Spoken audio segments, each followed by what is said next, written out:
नमस्कार, बहुत स्वागत करते हैं हमारे खास बुलेटिन अपना उत्तर प्रदेश में। आप सबका आपके साथ मैं हूं ऋतिका पांडे। खबर देख रहे हैं जहां आपको बता दें, ललितपुर के बाढ़ थाना क्षेत्र के ग्राम चौरिया से एक ऐसा मामला सामने आया है जिससे लोगों को हक्का बक्का कर दिया। आपको बता दें, ये 1 महीने पहले ब्याही गई दुल्हन अचानक गहने नकदी समेट कर फरार हो गई। दूल्हे के पिता ने जिलाधिकारी को प्रार्थना पत्र देकर बताया कि उसका पुत्र विवाह योग्य था, लेकिन पैसों की कमी थी। पड़ोसी गाँव गिंदौरा के कुछ नामजद दलालों ने 60,000 रुपए में विवाह कराने का झांसा दिया। पैसे जुटाने के लिए पिता को अपनी जमीन बेचनी पड़ी। रकम मिलते ही दलाल दूल्हे को मध्य प्रदेश के अखंडेश्वर मंदिर ले गए और वहीं शादी करवा दी। शादी के 1 महीने बाद ही दुल्हन ने मौका पाकर सारा सामान समेटा और फरार हो गई। जब पीड़ित परिवार ने दलालों से पूछताछ की तो उन्होंने गाली गलौज की और जान से मारने की धमकी तक दे डाली। अब पीड़ित पिता थानों और अधिकारियों के चक्कर लगा रहे हैं, लेकिन कोई कार्रवाई नहीं की जा रही है। ललितपुर से निहाल सेन की रिपोर्ट। बूठे मीठे बूठे बूठे बूठे हाँ। क्या समस्या लेके आओ? क्या है आपको मतलब वो बहू आई 700 मतलब 1 महीना रही है। इसके बाद में रात में 12-1-2 बजे उठ के चली गई और हम सब काम कर 700 हम सो रहे और चली गई। और वो जो आड़तिया जो ले आया था, इन्हें पैसा हमने ज़मीन बेच के पैसा दे हुए तो वो परेशो लेके रात में वो चलेगा। उसके यहाँ गए, वो उसे मिला भी नहीं है। 2-3 वक्त है यह देखा है, वो नहीं मिला उसे।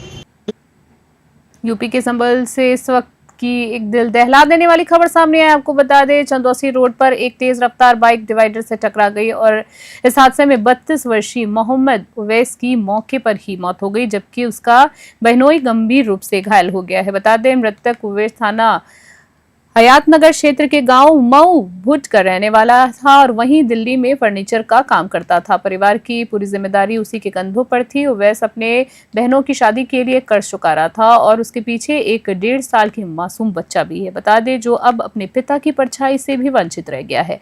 हादसे की खबर जैसे ही गाँव में पहुंची, कोहराम मच गया। परिजनों ने बिना किसी कानूनी प्रक्रिया की उवैस को सुपुर्दे खाक कर दिया है। संभल से सोनू वशरने की रिपोर्ट। याकूब नाम है भैया। कौन सा गाँव है? मऊ पीपलवाड़ी मणिया मोहल्ला। कैसा एक्सीडेंट हुआ? मेरा एक्सीडेंट मेरा भैया एक रिश्तेदार हूँ बुलाना आ रहा है चंदौसी रोड पे, डिवाइडर में गाड़ी लग गई, खत्म हो गया। उसकी बहन हुई के भी काफ़ी चोट आई है। 3 शादियाँ करी हैं, कर अभी अच्छा गाड़ी छोड़ गया है। वही गाड़ी का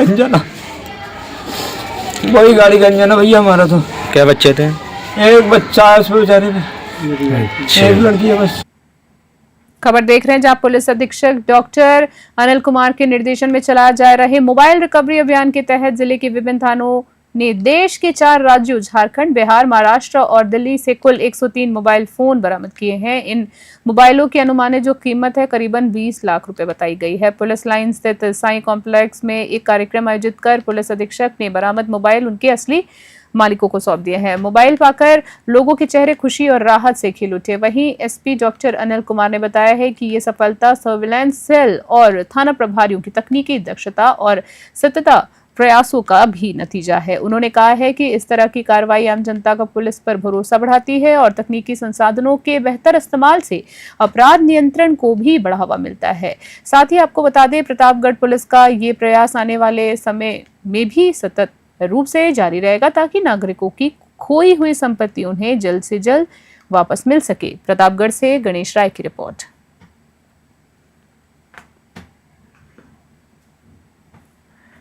पिछले 1-2 हफ्ते से जो जनपद प्रतापगढ़ पुलिस की सर्विलांस टीम है वो जनपद में जो खोए हुए मोबाइल या चोरी या लूट के जो मोबाइल लोगों के चले गए थे उनको CEIR पोर्टल के माध्यम से उसको तलाश किया गया और तलाश करके उसको बरामद किया गया।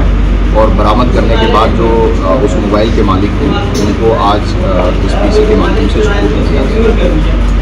इसमें सभी जनपदवासियों को मैं बताना चाहूँगा कि CEIR पोर्टल के बारे में जानकारी प्राप्त कर लें। अगर आपका मोबाइल चोरी हो जाता है या हो जाता है या लूट किया जाता है, किसी भी वजह से आपका मोबाइल अगर चला जाता है तो आप उस पोर्टल पर अपलोड कर सकते हैं या फिर स्थानीय थाने में या हमारी सर्विलांस टीम को आप सूचित कर सकते हैं। जैसे ही आप सूचना देंगे हमारी टीम द्वारा भी उसको CIR पोर्टल पे अपलोड कर दिया जाएगा और जैसे ही उस मोबाइल का कहीं इस्तेमाल होगा उसको ट्रेस करके और आप बरामद करके आपको सुपुर्द कर दिया जाएगा। इन मोबाइलों की कीमत लगभग कितनी होगी? लगभग 20 से 25 लाख इन मोबाइलों की कीमत है। जिले के सुजौली थाना क्षेत्र के बाजपुर बनकटी गांव से दिल दहला देने वाला मामला सामने आया है, जहां 4 से 7 साल की उम्र की मासूम बच्चियों को निशाना बनाने वाला एक साइको अपराधी गिरफ्तार हुआ है। आरोपी अविनाश पांडे नशे की हालत में बच्चियों को बहलाकर दरिंदगी करता था। बीते कुछ वर्षों में वो 4 बच्चियों की मासूमियत को कुचल चुका था। जब पीड़ित परिजनों ने साहस दिखाते हुए पुलिस में शिकायत दर्ज कराई तो पुलिस ने तत्परता दिखाते हुए आरोपी को धर दबोचा। गिरफ्तारी के बाद उसके पास से कई आपत्तिजनक और दुष्कर्म से संबंधित सबूत भी बरामद हुए हैं, जो उसके अपराध को प्रमाणित करते हैं। बहराइच से राहुल वर्मा की रिपोर्ट।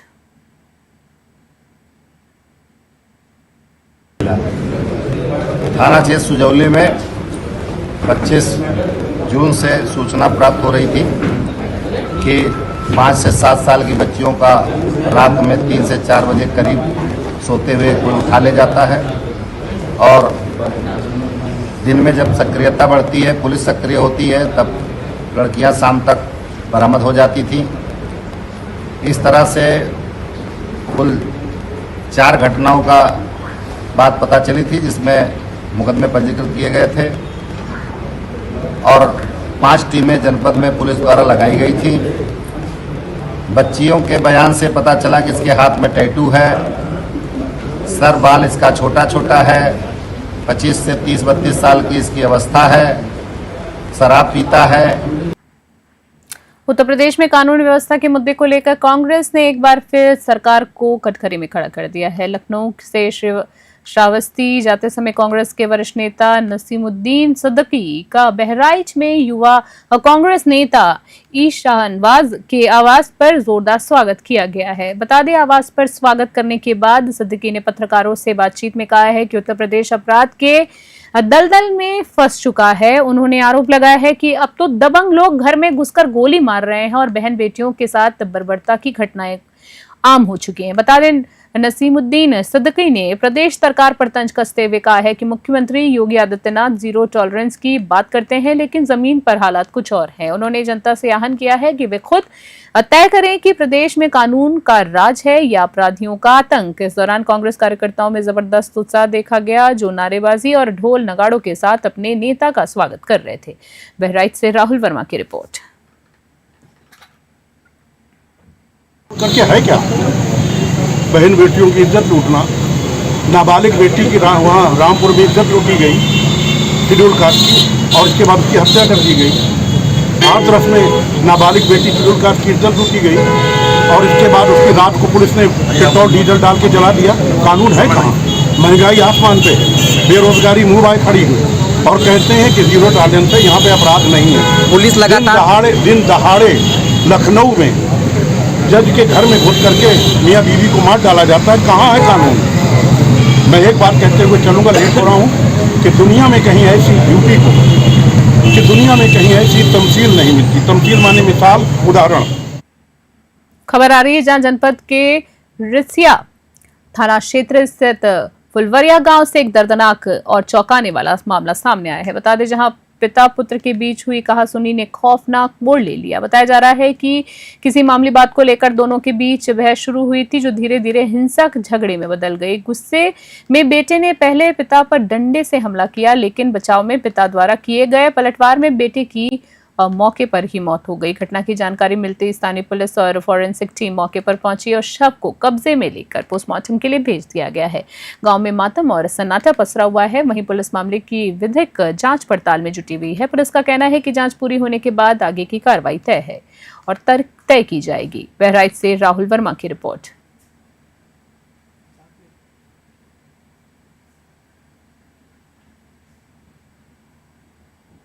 खबर देख रहे हैं। कन्नौज में गैंगस्टर के तहत दर्ज मामलों में बड़ी प्रशासनिक कार्रवाई सामने आई है। साथ ही बता दें, पूर्व ब्लॉक प्रमुख नवाब सिंह यादव, उनके भाई नीलू यादव और परिजनों से जुड़ी लगभग 92 लाख रुपए की संपत्ति को जब्त कर लिया गया है। ये कार्रवाई जिला मजिस्ट्रेट आशुतोष मोहन अग्निहोत्री के आदेश पर की गई है। सदर कोतवाल जितेंद्र प्रताप सिंह की अगुवाई में पुलिस और प्रशासन की टीम ने ढोल नगाड़ों के साथ कुर्की की कार्रवाई को अंजाम दिया ताकि पूरे क्षेत्र में इसका संदेश जाए। साथ ही जब्त की गई संपत्तियों बांगर स्थित नवाब सिंह की मां मूला देवी और पत्नी सुशीला देवी के नाम है, जिन्हें तहसीलदार के सुपुर्द किया गया है। एसडीएम सदर नवनीता राय ने बताया है कि ये संपत्तियां अपराध से अर्जित की गई थी, जिसे कुर्क कराना कानूनन आवश्यक था। साथ ही सूत्रों के मुताबिक नवाब सिंह और उसके करीबियों की करीबन 2.38 करोड़ रुपए की संपत्तियों को चिन्हित कर जब्त करने की प्रक्रिया चल रही है। कन्नौज से ब्यूरो रिपोर्ट। गिरोहबंदी एवं असामाजिक क्रियाकलाप निवारण अधिनियम 1986 की धारा 14(1) के अंतर्गत ये आदेश किया गया है कि तथाकथित गैंगस्टर नवाब सिंह के परिवार से संबंधित जो भी संपत्तियां हैं, इसमें हमारे यहाँ पर मौजा, कन्नौज बांगर, कंदरौली बांगर और गदनपुर बड्डू की कुछ संपत्तियों के विषय में उनको कोर्ट कराने और उनको उनका रिसीवर तहसीलदार सदर को नियुक्त करने के लिए आदेशित किया गया है। जिसके क्रम में आज हम लोग कन्नौज बांगर की संपत्ति, जिसकी गाटा संख्या 1506, 1512 और 1506 है, इस पर हम लोग ये कार्रवाई कर रहे हैं और इसको कुर्क करने के पश्चात तहसीलदार सदर को हैंडओवर ये किया जा रहा है। मैडम, किसकी संपत्ति, कितनी संपत्ति, क्या इसकी मालियत होगी? ये संपत्ति नवाब सिंह की माता श्रीमती मूला देवी और सुशीला देवी के नाम से है। इसकी अनुमानित पत्नी इनकी सुशीला देवी, माता मूला देवी और पत्नी सुशीला देवी के नाम से है। इसकी अनुमानित कीमत लगभग 91 लाख है। खबर देख रहे हैं कन्नौज से, जहां आपको बता दें गुरु पूर्णिमा स्नान और कांवड़ यात्रा को लेकर प्रशासन मुस्तैद। डीएम एसपी ने समीक्षा बैठक की है, सुरक्षा के सख्त इंतजाम किए हैं। साथ ही आपको बता दें गुरु पूर्णिमा स्नान और कांवड़ यात्रा के मद्देनजर जिला प्रशासन ने कमर कस ली है। जिलाधिकारी और पुलिस अधीक्षक ने कलेक्ट्रेट सभागार में अधिकारियों के साथ उच्च स्तरीय बैठक कर तैयारियों की समीक्षा भी की है। वहीं बात करें तो बैठक में मेहंदी घाट पर होने वाले स्नान को लेकर पार्किंग व्यवस्था, ट्रैफिक डायवर्जन, बैरिकेडिंग और गोताखोरों की तैनाती पर विशेष ध्यान देने के निर्देश दिए हैं। वहीं डीएम ने साफ शब्दों में कहा है कि श्रद्धालुओं की सुरक्षा सर्वोच्च और उनकी प्राथमिकता है और गहरे पानी में स्नान को रोकने के लिए सख्त उपयोग होंगे, साथ ही उपाय भी होंगे। एसपी ने यह कहा है कि स्नान घाटों पर सीसीटीवी ड्रोन कैमरों से निगरानी की जाएगी और फ्लड पीएससी की तैनाती भी सुनिश्चित होगी। साथ ही मेहंदी घाट पर हर वर्ष गुरु पूर्णिमा के दिन लाखों श्रद्धालु पवित्र स्नान के लिए पहुंचते हैं। ऐसे में इस बार सुरक्षा व्यवस्था और अधिक सख्त और सतर्क रहेगी। कन्नौज से ब्यूरो रिपोर्ट।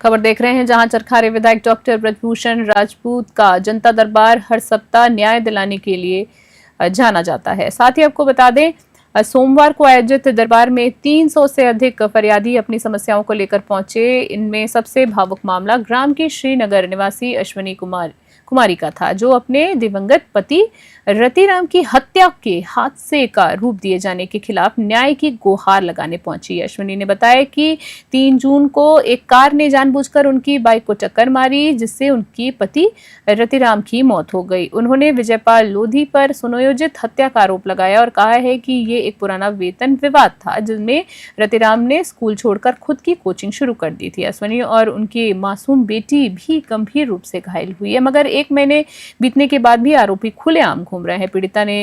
पीड़िता की बात सुन विधायक ने तत्काल कोतवाली प्रभारी प्रवीण कुमार को जनता दरबार में तलब किया और सख्त लहजे में कहा कि अगर मेरी विधानसभा की जनता को न्याय नहीं मिला तो मैं खुद आंदोलन का नेतृत्व करूंगा। महोबा से इफ्तिखार अली की रिपोर्ट। एक्सीडेंट किया, हम माँ की अपनी घर जा रही थी ससुराल, वहाँ से आ रहे थे तो खल्लरे भाई के बीच में कि पहले फोन लगाया विशाल नाम की लड़की ने कि आप कहाँ पे है, तो हमने बताया कि यहाँ पे हैं, अभी निकल रहे हैं। बार बार फोन लगा रहा था कहाँ पे आए, तो बता दिए बस निकल ही रहे हैं। तो फोन उन्होंने लोकेशन पे लेके खल्लरे भाई के बीच निकले हैं हम, तो वहीं पे मारा उन्होंने। 2 लोग थे, उतार के फिर उन्होंने मारा है, हमें झाड़ियों में फेंका, मेरी बेटी को तो ऊपर फेंक दिया था। कब की घटना है ये? 3 जून की एक्सीडेंट किया, हम माँ की अपने घर खबर देख रहे हैं जहां आपको बता दें फरीदपुर क्षेत्र अंतर्गत ग्राम गौसगंज में मुहर्रम के जुलूस के दौरान एक बड़ा हादसा चल गया है। घटना तब हुई जब ताजिया की ऊंचाई सत्यापन रिपोर्ट में 10 फीट दर्ज की गई, लेकिन असल में ताजिया की ऊंचाई 25 फीट थी, जो जुलूस के दौरान हाई टेंशन तार से टकरा गया और आग की चपेट में आ गया। हालांकि ताजिए की झोपड़ी को समय रहते हटाकर भीड़ को भगदड़ से बचा लिया गया और ताजिया को गौसगंज सराय से होते हुए हाईवे के रास्ते करबला तक ले जाकर दफन किया गया। लेकिन इस घटना ने पूरे गांव में तनाव का माहौल पैदा कर दिया। जांच में सामने आया कि उपनिरीक्षक अशोक कुमार ने ताजिए की ऊंचाई जानबूझकर कम बताई, जिससे न बिजली विभाग को सूचना मिली और न ही सुरक्षा उपाय किए जा सके। साथ ही घटना की गंभीरता को देखते हुए वरिष्ठ पुलिस अधीक्षक अनुराग आर्य ने उपनिरीक्षक को तत्काल निलंबित कर दिया। बरेली से पवन कुमार की रिपोर्ट। 6 जुलाई 2025 को थाना फरीदपुर स्थित ग्राम गौसगंज में ताजिए के ऊपरी हिस्से में आग लगने का प्रकरण सामने आया है। इस प्रकरण में किसी भी प्रकार की जनहानि नहीं हुई है। आग बुझने के पश्चात ताजिया को करबला में दफन किया गया है और सभी उप निरीक्षक को ताजिए की हाइट का सत्यापन करने की जिम्मेदारी दी गई थी। इस पर्टिकुलर ताजिए की हाइट का सत्यापन एसआई अशोक कुमार द्वारा किया गया था। गलत सत्यापन करने की वजह से एसआई अशोक कुमार को निलंबित किया गया। मुजफ्फरनगर से बड़ी खबर सामने आ रही है, जहां जिला प्रशासन और पुलिस की संयुक्त टीम ने अवैध खनन के खिलाफ मोर्चा खोल दिया है। जिलाधिकारी उमेश मिश्रा के आदेश पर एसडीएम सदर निकिता शर्मा के निर्देशन में तहसील स्तर पर गठित टीमों ने 24 घंटे के भीतर सदर तहसील क्षेत्र में खनन माफियाओं के खिलाफ ताबड़तोड़ कार्रवाई करते हुए कई ट्रैक्टर, ट्रॉलियों और खनन मशीनों को सीज कर दिया है, जिन पर नंबर प्लेट तक नहीं लगी थी। बता दें, एसडीएम सदर के निर्देशन में नायब तहसीलदार प्रीति सिंह ने चांदपुर, साथ ही तिगरी और नई मंडी के जंगलों में छापेमारी की। कई वाहन बिना कागजात के पाए गए और मौके से कुछ लोग फरार भी हो चुके थे। सूत्रों के अनुसार किसान यूनियन के नाम पर यह अवैध खनन धड़ल्ले से चल रहा है। वहीं कार्रवाई के दौरान अधिकारी जब मौके पर पहुंचे तो दबंग लोग पुलिस और प्रशासनिक अफसरों पर दबाव बनाने की कोशिश करते हुए नजर आए। इस दौरान कई वीडियो सोशल मीडिया पर वायरल हो रहे हैं, जिनमें अवैध खनन में शामिल लोग प्रशासन पर ही हावी होने की कोशिश कर रहे हैं। प्रशासन ने साफ कर दिया है कि यह कार्रवाई सरकार के स्पष्ट निर्देशों के तहत की जा रही है। मुजफ्फरनगर से भगत सिंह की रिपोर्ट।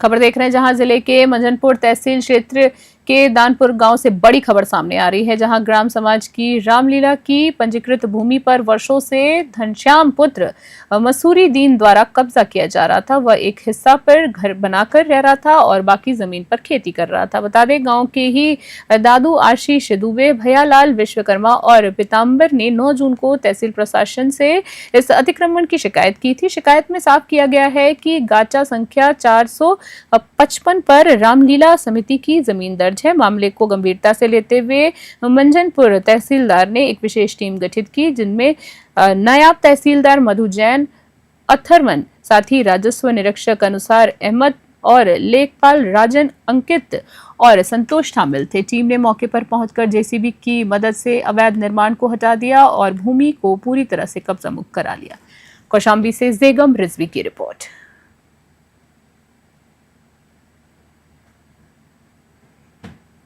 यूपी के कौशाम्बी में लगातार बुलडोजर की कार्रवाई हो रही है। जहां पर भी अवैध मकान या तालाबों पर कब्जा है उसे मुक्त कराया जा रहा है। उसी कड़ी में मंझनपुर तहसील क्षेत्र के जमधुआ गांव में रामलीले की जमीन पर अवैध कब्जे के कारण अधिकारियों ने कब्जा मुक्त कराया है। मामले की शिकायत 9 जून को गांव के ही कुछ लोगों ने की थी।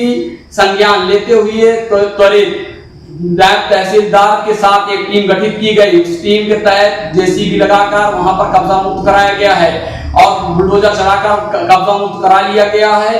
इस पर यदि अगर दोबारा कब्जा किया गया तो नायब तहसीलदार का कहना है कि और कड़ी कार्रवाई की जाएगी। कौशाम्बी से जैगम अब्बास के साथ कैमरामैन सलमान। जनपद के उतरौला कस्बे से सामने आई एक चौंकाने वाली सच्चाई ने पूरे प्रदेश को हिलाकर रख दिया है।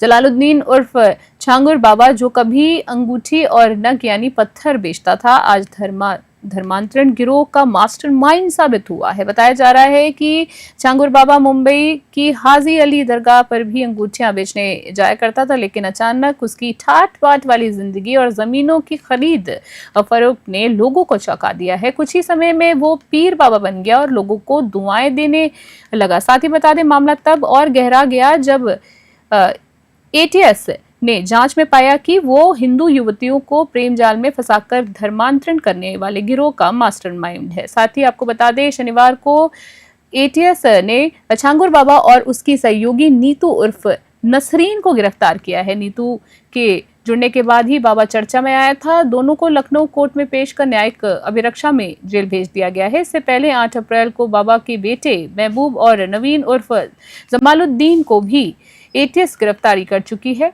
बलरामपुर से राहुल रतन की रिपोर्ट।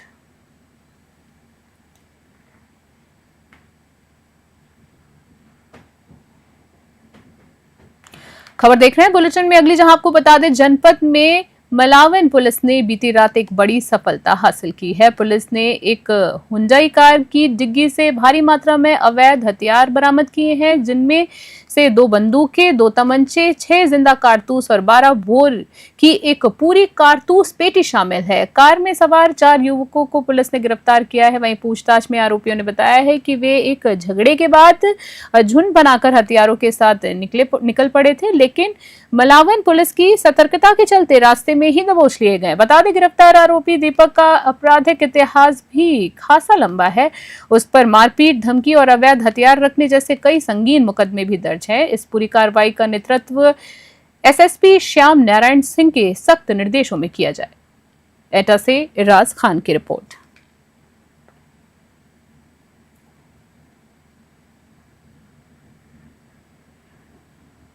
अभी के हमारे खास बुलेटिन में फिलहाल के लिए इतना ही। देखते रहें और बने रहें न्यूज़ 21। तब तक के लिए नमस्कार।